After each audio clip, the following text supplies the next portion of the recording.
Hola a todos los que nos escucháis en estos momentos. Hoy continuamos estudiando la Biblia con el tema 811 para estudiar el capítulo 24 y último del libro de Lucas. Como siempre le damos la palabra a Francisco. Hoy acabaremos el libro de Lucas, estudiando el capítulo 24, en el que podremos ver el relato de la resurrección de Jesús. Comenzamos leyendo el primer versículo. Dice así: el primer día de la semana, muy de mañana, vinieron al sepulcro trayendo las especias aromáticas que habían preparado, y algunas otras mujeres con ellas. Verdaderamente descansaron el sábado según el mandamiento, pero el primer día de la semana, muy temprano por la mañana, fueron al sepulcro. Con esta traducción, correcta según el texto, puede verse perfectamente que los primeros creyentes cristianos le daban mucha importancia a la santidad del sábado, séptimo día de la semana. Lo último que hicieron el viernes por la tarde fue preparar especias aromáticas y ungüentos. Después dejaron todo a un lado, conforme al mandamiento, y no reiniciaron su obra, movida por el amor, sino hasta el domingo muy de mañana. Cuando las mujeres llegaron al sepulcro, recordar que eran María Magdalena, Juana y María, madre de Jacobo, encontraron la piedra que hacía de puerta movida. Entraron, pero no vieron a Jesús, pero observaron que al lado de ellas habían dos ángeles, y les dijeron: ¿por qué buscáis entre los muertos al que vive? Y dice el versículo 6, no está aquí, sino que ha resucitado. Acordaos de lo que os habló cuando aún estaba en Galilea.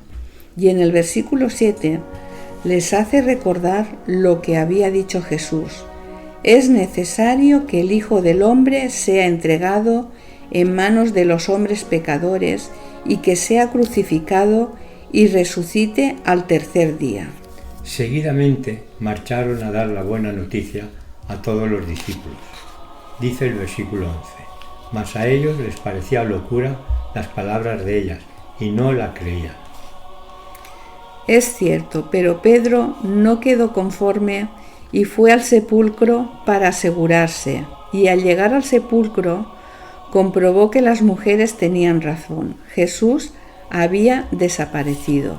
En paralelo a lo comentado, nos dice la Biblia que dos discípulos marchaban de Jerusalén hacia Emaús, que estaba a unos 11 kilómetros, y andando se podía llegar en unas 2 horas. Coincidió que Jesús marchaba por el mismo camino, y se acercó a ellos, caminando a su lado. Estaban cansados y tan absortos en sus tristes pensamientos que no reconocieron a Jesús cuando se unió a ellos. Escuchó que iban comentando el desánimo que tenían ante lo ocurrido con Jesús. Este les preguntó de qué estaban hablando, posiblemente intrigado por el mal aspecto que tenían, pues habían visto cosas terribles en la muerte de Jesús y todavía no habían podido reponerse. Ellos se extrañaron al ver que este caminante no se había enterado de lo que había acontecido. Dice en el versículo 18, ¿eres tú el único forastero en Jerusalén que no has sabido las cosas que en ella han acontecido en estos días? Jesús podría haberse dado a conocer a ellos inmediatamente, pero si lo hubiera hecho, ambos discípulos podrían haberse emocionado tanto que no habrían podido apreciar plenamente ni recordar bien las importantes verdades que estaba a punto de enseñarles. Ellos le explicaron a grandes rasgos lo que hicieron a Jesús y también su decepción, porque esperaban que Él fuera el que había de redimir a Israel. También le explicaron la sorpresa de la noticia que las mujeres llevaron sobre su resurrección, de lo cual parece que no estaban muy convencidos. A continuación, Jesús piensa que ya debe de intervenir. Dice el versículo 25. Entonces Él les dijo: oh insensatos y tardos de corazón, para creer todo lo que los profetas han dicho. podrían haber sabido la verdad si sus prejuicios no hubiesen dejado sus entendimientos a la enseñanza de las Escrituras. Y Jesús sigue intentando aclarar las cosas, según dice el versículo 26 que Victoria nos va a leer. Pues dice así: ¿no era necesario que el Cristo padeciera estas cosas y que entrara en su gloria?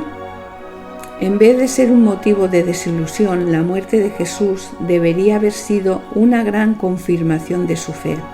Claro, si hubiesen no leído, sino estudiado las Escrituras. A continuación, Jesús comienza a relatarles las profecías relativas a su venida a la tierra para salvar a su pueblo, y lo hizo comentando desde Moisés, pasando por todos los profetas, todas las profecías que hablaban sobre su venida. Todo esto queda relatado en el versículo 27. Quienes erradamente desprecian al Antiguo Testamento parecen tener poco conocimiento de la alta estima en que tenía Cristo esos escritos sagrados e inspirados. Bueno, pues como nos es imposible acabar este largo e interesante capítulo 24 del libro de Lucas, mañana intentaremos terminarlo con el tema 812. Os recordamos que cualquier duda o sugerencia sobre lo que estamos estudiando podéis indicárnoslas en el WhatsApp del teléfono 653 577475. Bendiciones y hasta mañana.